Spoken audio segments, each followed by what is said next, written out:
and its so-called president, al-Sisi. Is al-Sisi really a patriotic Egyptian military man? I don't think so.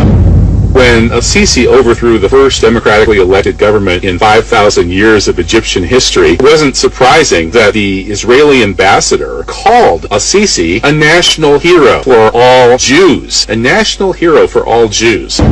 Sisi obviously overthrew the Egyptian government on behalf of his paymasters in Tel Aviv. Everything he's done since then bears this out. And of course, it's no secret that al-Sisi was the Israeli liaison to the Egyptian military during his time as a general. When the Israeli liaison to an Arab country's military, an Arab country that, by the way, is largely occupied by and on behalf of Israel, taking billions of dollars from the American taxpayer in return for doing whatever Israel tells it, that military liaison, in this case al-Sisi, is obviously very, very close to the Israelis, and that such a person would be the one to lead a coup d'etat, essentially that in itself.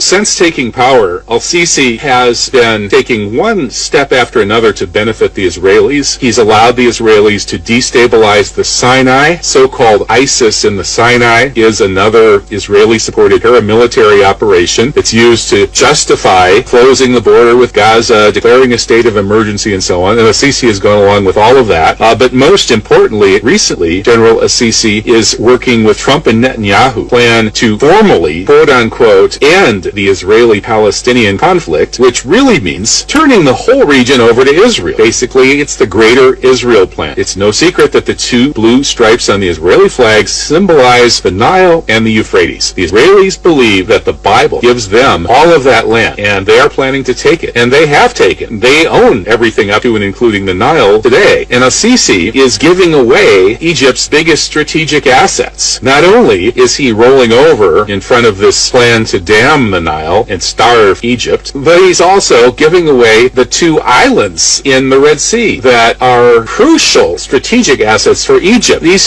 two islands command the Straits of Aqaba along Egypt's eastern border. They are key to the Israelis, who took them. They are going to just hand these islands to Saudi Arabia, which in turn is handing them over to Israel. This is an outrage, as everybody in Egypt who's not on the Israeli payroll knows. The Saudi royal family is also very close to the Zionists. They always have been, but only recently have they come out and admitted it and created the beginnings of a formal alliance. And now the Saudis bribed al-Sisi apparently to the tune of $20 billion, but that's just a formality. Muslim Brotherhood, whatever one may think of its capabilities when it was briefly in power, was talking about abrogating the Camp David Accords. It was talking about actually defending Egypt against this attempt to commit genocide against Egypt by damming the Nile. The government of President Morsi at one point was considering becoming allied to or opening up friendly relations with Iran. And all of these are no-no by people who think that they can compromise with the West and with the Zionists. And that doesn't work. You have to either execute, permanently imprison, or exile people like al-Sisi, people who are agents of the hostile powers that are occupying your country. In that revolutionary situation where a nation is trying to take back its autonomy and become a free country once again, when the Egyptian people finally rise up and take back their country from the likes of al-Sisi and his Israeli army of occupiers, they have to be removed from any chance of power, any chance of undermining your revolution. The Egyptian people don't have very long to act because they're losing their country very, very quickly. They're not just losing the Gulf, they're essentially handing over their country to Greater Israel. The Nile is currently in the hands of Israel. They're taking the islands in the Red Sea. This threat of genocide against Egypt through damming the Nile is looming heavier and heavier over Egypt. Egypt needs to be taken back by patriots. Mainstream Egyptian media